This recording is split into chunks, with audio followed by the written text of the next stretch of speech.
Light, camera, action. Hi, and welcome back to Miss Tim's online math class.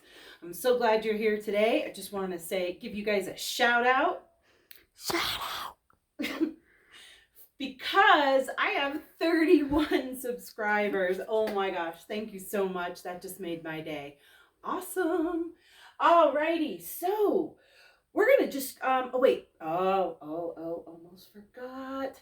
This episode is brought to you by Snowflake PJs. These are from Eddie Bauer.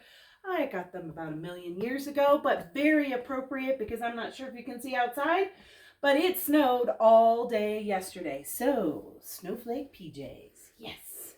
And also this is a shout out. Yeah, to Layla. I know. That's all I have to say. I know. Alrighty, here we go. We're going to jump into this week's guessing jar survey, but that's not where we're going to have to wait to the end for that. All right, the joke of the week. Joke of the week. What music are balloons scared of? All right, so let's give another shout out. Yeah. To Vicente, Sitlali, Vanessa, Hayden, Nina, Zuzana, Gabe, Champ, Allie, Logan, William, Cadence, Natalie O, Campbell, and Emiliano. Good job. The answer to that was pop music. So awesome. Next up on our survey was this lovely word puzzle. And nobody got it right. That's okay. A couple of you got it really close. This one was Jumbo jet. There you go. Moving right along. Love this one. Would you rather? Would you rather? Okay. Would you rather be able to speak to all animals, or would you rather be able to speak all foreign languages?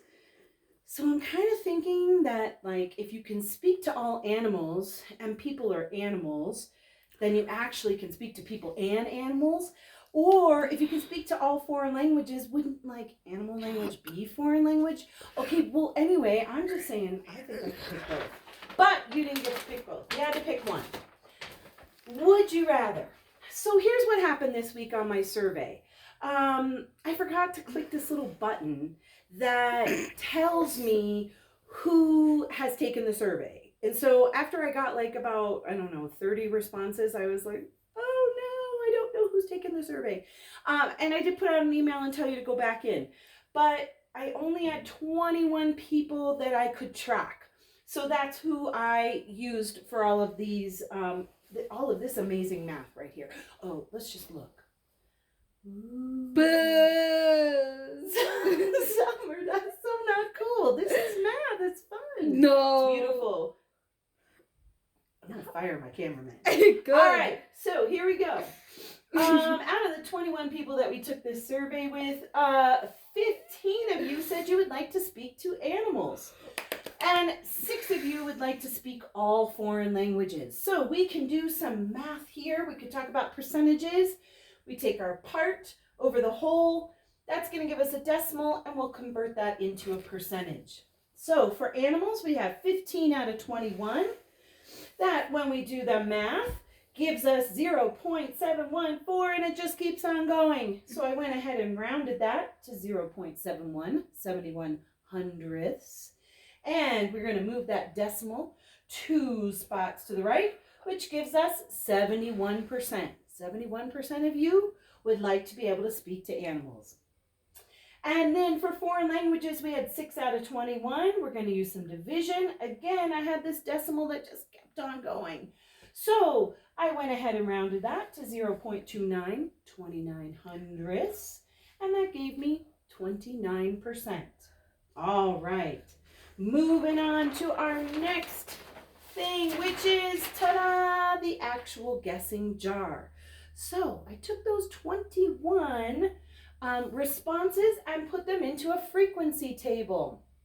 And you can see that I have all of my responses denoted by these tally marks. And then we have this one guess over here. Yeah. That little bad boy over there is the outlier. Outlier. Thank you very much for the outlier. But yeah, that's really out there. All right, so if we go through here, we can actually talk about some of those things that we've been doing this week, which are mean, median, mode, and range. To start out with, let's go and check out the range.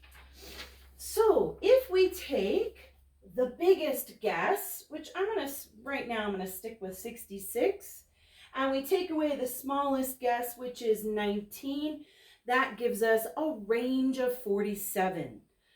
Now, just so you can see what this outlier does to your data, it really changes the data.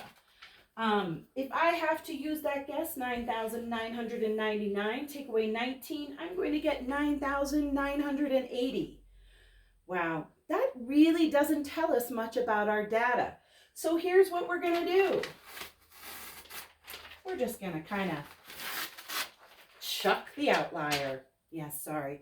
Actually, that really does happen when you have some sort of data point that is just way, way off from the rest of the data. You can kind of ignore that one or put it off to the side so that you can have a better sense of what your data is doing. So that outlier really skews our data way, way up high. So that's why I'm going to chuck it out. And we're going to just stick with the data that's right here. And I only do that because that one outlier is out there. All right, so we got our range is about 47. Then if we look at our frequency chart here, we want to get to the mode. The mode is the one that happens the most often. And if we look through, we can see that 23 has 3 tally marks. And that is our mode. Our next thing that we want to talk about is the median. So this one's a little tricky for some kids. You need to write all of your data values in order. And then you're going to count up how many do you have? Well, we have 21. If I take 21 and I divide that into half, I get about 10 and a half.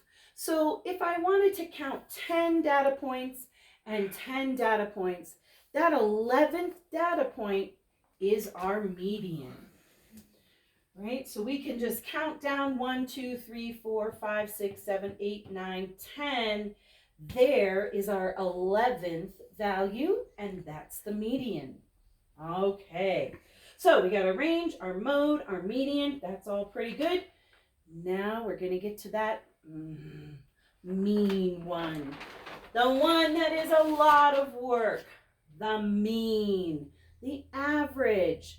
So yes, if you're trying to remember what is the mean, think about it's that mean one that makes me do all this work. I have to put all of my data points here, all of my values, and add them up. Then once I've added them up, I need to do some division. I'm going to divide by 21 because that's how many guesses I have. So I'm going to do some long division. I know you guys love long division. All right, so 70 divided by 21 is going to be 3. 3 times 21 is 63. Subtract, you got the 7, and you're going to bring down the 6. You're just going to keep repeating those steps. Divide, multiply, subtract, bring down. Divide, multiply, subtract, bring down. Keep doing that, but wait a minute. What happens here? I get down to this 6. I have 13 left. Well, that's kind of like the remainder of 13, but we're going to keep going. And so what we can do is we can add our decimal point and add as many zeros as we want. It does not change the value of this number, but we can keep going to figure out that decimal that just keeps on going. And I kept going all the way down to here, and then I was like, oh, I've run out of paper. And this is so much work. And you're right. And that's why they invented the calculator. All right, so checked my work, saw that I was correct. I want to go ahead and round this value to the nearest hundredth. So I'm going to check out my thousandth, which is a 9. And it tells the 1, what does Layla say? To climb the vine. That's right. So 33.62. We're going to round it up to 33.62 hundredths. Interesting. So we have a mean of 33 and a bit more. And we have a median of 33. Interesting. So let's get to that main event of how many paper cranes were in the guessing jar. The total number of paper cranes in the guessing jar was 33! Awesome, 33. And isn't that interesting that our median was 33 and our mean was about 33? This week we had a winner, and let's give a big shout out to, shout out to Sit Lolly. Awesome. And even better, she guessed 33. So she was right on the money there. There were 33 paper cranes in the jar. All right, so thanks guys for sticking around for this video. Make sure that you go and complete this week's survey, and I will see you back here next week, and we will talk about all this amazing math. Make sure to subscribe and like this video. Bye. See ya.